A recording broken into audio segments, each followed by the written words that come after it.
Звездното присъствие днес в зала Максим на БТА е Александра Василева. Тя е носител на Аскер за изгряваща звезда през 2004 година. Добре дошла, много ми е приятно. Благодаря, добре заварила. Нека да върнем лентата към този звезден миг. За теб, може би неосъзнат звезден миг точно тогава, а само миг на голям стрес и голямо напрежение и очакване. Какво вървеше в главата ти, докато чакаше да обявят името на една от трите номинирани актриси? Ами, честно казано, толкова помня, че се вълнувах и се притеснявах, че аз съм го изтрила, не помня. Но помня, когато разбрах, че съм номинирана, колко много се зарадвах. Какви криле ми даде това. Колко много се очудих, че са ме видяли. И то даже за две роли беше.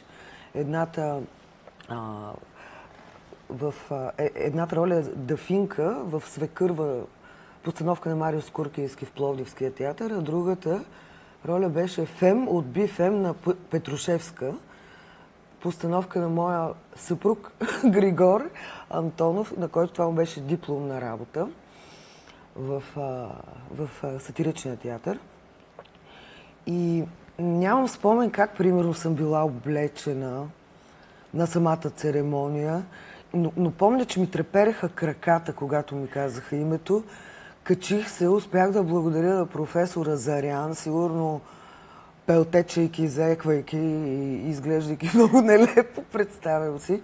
Обаче, когато човек е, нали, малък и не е свикнал, не е очаквал, това е голяма лъжица и така много голяма емоция, много голямо вълнение, което после ти дава крила в крайна сметка.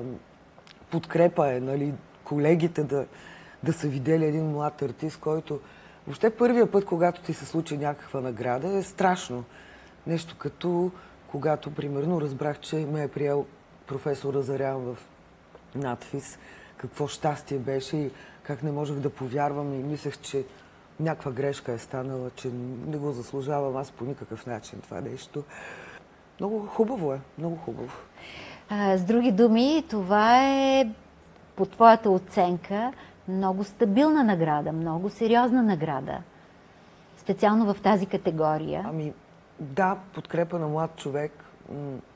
Определено, да, определено. Когато си още така съвсем неуверен, наивен, нали, само в себе си усещаш някаква сила, интуиция, нали, че това е пътя, но не си сигурен това ли е пътя.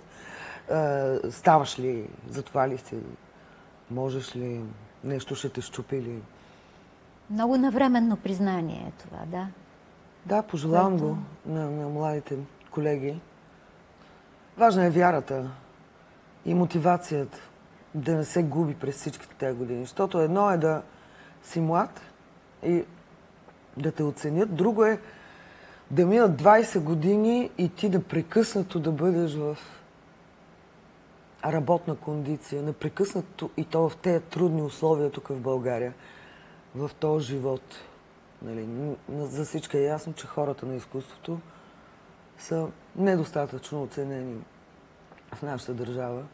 Много големи са опасностите, много големи са препятствията. Много често си на ръба да си кажеш защо. Защо?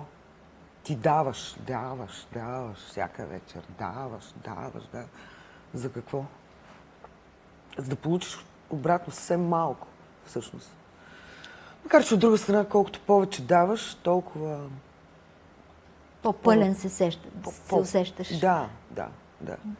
Каква роля изигра тази награда? Ти казваш, даде ми криле. Чувстваш ли се още укрилена? Запазиха ли се крилете през всичките тези години? Мисля, че да. На моменти естествено изпадам в отчаяние. Но като че не мога без изкуството. Въпреки, понякога при преумора или болен, нали, много играеме болни. Сега не, защото не може. Нали, и хрема не може да имаш. Но и преди сме играли с 39-40 температура. Аз съм трошила на колегата Владо Карамазов в главата с една чаша вино. Не го видях, защото бях много болна и му тук сцепих главата и такива неща. В такива моменти, в които нямаш никаква сила и удари 7 часа, 7 без 5 и ти знаеш, че трябва да излезеш и да... Тогава съм завиждала, примерно, на нашите колежки от служба грим. И съм си казвала, ето те вече си свършиха работата, оправиха ни, косите гримираха ни. И няма нужда сега да влачат 2 часа и половина тежките роли, ужасно големите роли.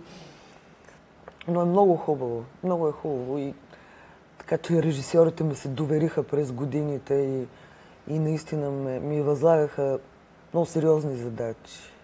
Това случи ли се след като беше наградена с Кера? Да, така ми е започнаха да идват към теб покани? Тръгна ми от...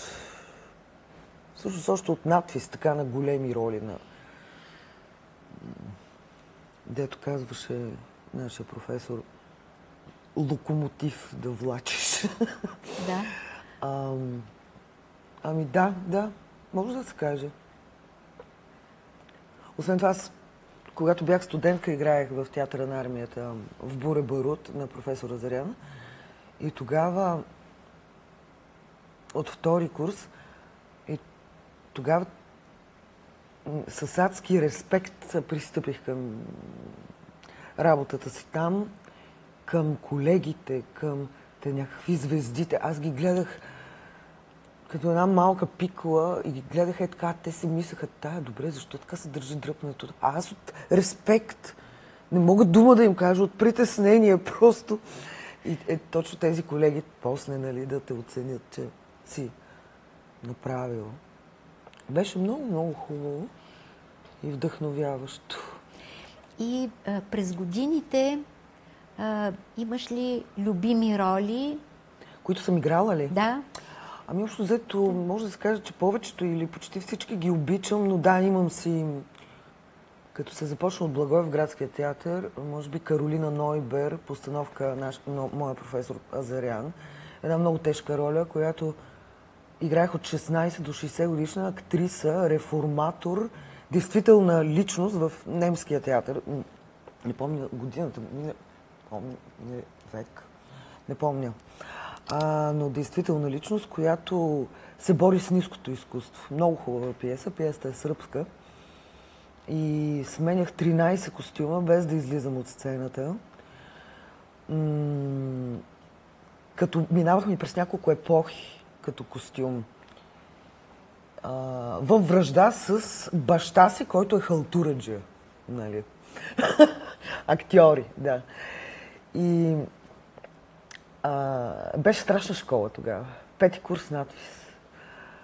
Той казваше, имаше дни, в които казва, не ти вярвам, моето момиче, не ти вярвам. Не е това. Не ти. И аз искам да се хвърлям от 8-я етаж, там където живеехме. После на другия ден отивам, репетирам и той казва, моето момиче, ти ми даде решение за тая сцена и те хвърля от горещината в ледените води и обратно. И всъщност след това нещо просто нищо не можа да му оплаши. Защото минах наистина през реалната, как да кажа, реалната закалка. Нали, не само в надвис. Това ми е една от любимите роли. Другата, която пък толкова много време играхме това представление до съвсем скоро. Мариус Куркински направи с Любовта шега не била в Народния театър и го играхме колко 15 години ли беше. Доскоро го играхме и ние сме, героите са на по 18 и 20 години. И то вече е смешно. Обаче, до миналата година го играхме. Въпреки това хората вярват. То може би когато ти... Ами да, той има някаква конвенция. Да. Хората знаят с какви герои ще се срещнат. Така ти знаеки, че си на 18 и това отвътре те подмладява сигурно. Да, най-вероятно и това го има, да. Също много ми е любима Геша Готфрид от Свобода в Бремен, което направихме на Народния камерен сцена пред няколко години, но то падна. То така Ами много са слугините, режисьор Диана Добрева. Лов на диви патици с Юрий Бутусов, една страшна звезда, руски режисьор, топ 10 на световно ниво. Той дойде тук в Народния и почна да прави кастинг. Един месец прави кастинг, като те кани на репетиция. И те кани на готов декор в една от залите, мисля, че беше зала Север, беше затъмнена, цялата с буклуци, целият реквизит беше струпан там, осветление и музика. И той те кани на репетиция и ти започваш по пиеса да импровизираш по сцени, нали, като без текст, без леко опитни мишки. Нали. И на другия ден, ако те покани на репетиция, значи си пак на кастинг. И това продължи един месец и той така се избра екип. Работихме страхотно, ама невероятен процес беше. Отидохме после на турне в Петербург, където всъщност ние разбрахме той каква звезда е, защото големи петербургски и руски актриси идваха при нас и казваха: "Вой, Бутусови артистки." И ни питаха: "Може ли да ви пипнем за късмет, че и ние да имаме шанса да работиме с него?" И така, страхотно хубави неща. Имаш ли си някакво определено амплоа, което предпочиташ ти или което предпочитат режисьорите, за да те разпределят в него? Не, но напоследък така се случи, че ми се падна да изиграя разни постулатни развратници общо взето. Няколко такива, да. Но ето, примерно, не смятам, че това е набутване в ампула. Може би някакво, как да кажа, някакъв период, някакъв. Сега в Нова земя играя актриса, такава ръководител на пътуваща театрална трупа. И тя не е развратница? Не, нищо общо. Свърши този период. Има ли определени роли, които ти се играят? Какво ти се играе сега? И играе ми се сега Бланш. Мисля, че трябва да я направя. Още в надпис много я харесвах. И даже 2 пъти там правихме откъси и я играх. Още тогава много я харесвам. А представяш ли си кой режисьор би могъл да те ръководи, когато ти играеш Бланш? Не знам. Или мечтите ти стигат до ролята? Ами да, и вече... А не до целия спектакъл? Аз самата си имам любими режисьори, но ако някой ме пожелая като Бланш... Добре дошъл, да. Да се обади! Ти имаш и участие в киното. Има ли моменти, в които се колебаеш, в които си пред дилема, какво да избереш, или не се застъпват много ангажиментите? Не, аз всъщност много по-малко съм снимала, отколкото съм играла на сцената. Но няма да скрия, че ми се снима, да. Обичам, харесва ми. Всъщност основно 2 дълги сериала направихме. 7 часа разлика и Четвърта власт. И в някои филми. Но да, харесва ми. Никога не съм имала колебания, не съм отказвала снимки. Къде си държиш сега статуетката? Имаме къща на Искрец, където майка ми е направила в един стар бюфет. Иронично ще го нарека олтарче. Глупости. Ами не, защо? Така, мъжа ми ме бъзвика, нали? Като го види. И там майка ми е наслагала разни изрезки от... Това е много мило всъщност. Разбира се, защото аз съм небрежна към тия неща. Тя ги събираше. Много се радва. Тя всъщност ми помогна да отгледаме детето. И ми каза: "Ти гледай си работата, кариерата си гледай. Аз тук ще бъда зад тебе, каквото искаш. Каквато помощ, каквато и действително тя беше с мен през цялото време." И от списания разни интервюта изрязва, лепи ги там, такова, и там ми е събрала пък награди, които съм получавала, грамоти, награди, и така седи много красиво. И там ги държиме. Много е хубаво това да ти е жива и здрава. Да е жива и здрава, да. Тя ли беше човека, който най-много се зарадва, след като получи ти наградата Скяра? Ами да, всъщност и двамата ми родители. Да. С кого сподели? Как продължи вечерта? Ами там купон имаше, всъщност те всичките бяха, и майка ми, и баща ми, Бог да го прости. Голяма радост беше, голяма. помня, че професора ми се обади, Крик Коко Азаря, и попита, защото не го беше гледал, и попита, на теб ли дадоха? И аз казвам, да. Браво, моето момиче, ама толкова се зарадвам. Толкова. Казваш, че павирала пътя нататък тази награда. Често те канеха, не си оставала в такъв период без роля и без покана. Също аз никак не ми е бил лек пътя. Обиколила съм всички не всички, но доста в провинцията съм играла. Доста. След това забременях, бях в Пловдив, играех, но не на щата, за проекти. И тогава забременях и тогава всички роли паднаха. Тогава беше много трудно. Нямахме пари и за да родя и да купиме легло на детето и там всички, теглих заем, това помня. Но след това, пък тя като стана на 6 месеца, Павел Васев, Бог да го прости, ме покани в сатиричния театър. И първо бях там и после пък тогава той стана директор на Народния и ме покани в Народния после. И така, но не ми е било, леко не ми е било подарено. Имам предвид страшно много труд. Много бъхтане, много пътуване с автобусите, с влакове, за представления, репетиции. Не ми е било дар, така просто. Да. Заповяда и... Да. Да. Но пък е сладко, но пък е приятно, че си успяла да се пребориш, да... Ами да, аз оценявам къде съм. Оценявам, че съм, дето се вика, в най-хубавия театър в момента, в Народния театър. Ценя го и знам къде се намирам. Заради това, че не е подарено. Заради това, че по някакъв начин съм го мечтала. Да, много ти е скъпо. Дважди по-скъпо. Да. Мислиш ли, че може да се живее само от театър? Може ли театъра да храни актьора в днешно време? Ние преди пандемията бяхме вече добре. Някакси като че всички се стъпиха на краката. При нас също въведоха ДМС-та, който повече играе, повече получава. Това вече се въведе, нали? От толкова години се мисля, че вече се въведе.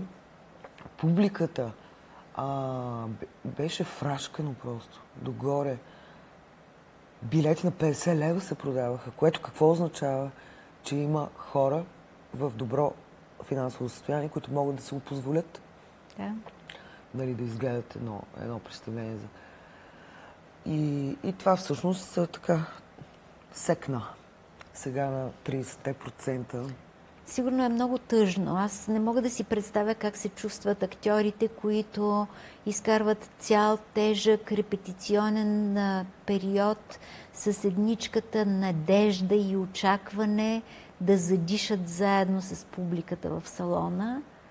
И сега, когато излязат премиерно на сцената, да видят така полупразен салон. Ами да, те всъщност хората искат и те го пълнят догоре, ама през ред и през място. И всъщност то догоре е пълно. Ако беше отворено всичко, пак щяха да се пълни салоните. Много е странно, защото преди това, преди спектакъл по прослушката, ти чуваш океан от хора, страшно. Тук сърцето почва, нали? Че отдолу една ламята чака. Да. А сега тишина, гробища. Излизаме, нищо. Но свикнахме. Дано се маха по-бързо, не знам. Дано. Може би ще бъде пък и по-голяма радостта ви, като отново се напълни до края и салона. Ами да, сигурно. И с новите премиери. Ще оценим това, което сега ни се отне. Ще се научим да го оценяваме. Вместо да мрънкаме, да се оплакваме и да му се назландисваме. Да. Мислиш ли, че се комерциализира театъра? Да. Има ли компромиси, които ти не си склонна да правиш? Изобщо склонна ли си да правиш компромиси в тази посока? Какво имаш предвид? Да играеш роли, които на първо четене, да речем, не възприемаш, не ти харесват. Можеш ли да си не, мисля, позволиш че да не мога. откажеш? Да, бих могла да си позволя да откажа. И аз знам, че нещо, което не харесваш или към което имаш съпротива, ти не си в състояние да го защитиш. Така че няма смисъл. Да. Няма Случвало смисъл. ли ти се да отказваш роли? Да. Случвало ми се. Как виждаш сега, след отварянето на театрите, бъдещето в така следващите години, няколко години, как мислиш, че ще се развива нашия театър? То някак си е като вече от толкова време, аз както съм в тази работа, като трабант, дето не може да запали. Тръгне и нещо става и го пресича. Или поредната криза дойде. Или ето сега локдаун и... ще се съвземаме много дълго време, май. Отново. Сигурно имаш някаква идея лична за панацея, за излизане, за изгазване от това положение. Каква е твоята лична представа за лек? Нямам панацея. Може би изкуството не бива да се превръща в търговско сдружение. Трябва да държи ниво. Духа да държи.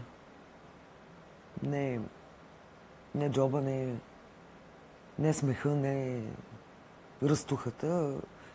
Мерките ни да са по-високи. Аз ти пожелавам много срещи с хора, които държат високо летвата. Дано, дай Боже, благодаря ти. Благодаря ти и аз.